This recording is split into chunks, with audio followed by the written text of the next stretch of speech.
Dobry dzień. No właśnie, tutaj teraz jestem znowu w trasie. To widzicie te kominy, co tam godołek, że pojadam. Ale to nie jest aż takie ważne. Ważne jest...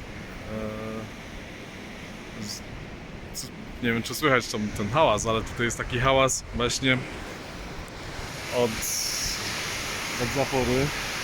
No jest około 1,5 metra więcej wody niż normalnie. Dosyć to hałasuje. No i tak, tam z tyłu są takie góry, nazywają się ten Hanenkam, czyli grzebień koguci, ale co na to tam byłem kiedyś na tej winiarni. Tutaj mamy Großkrotzenburg, a tam mamy Kleinkrotzenburg za mną.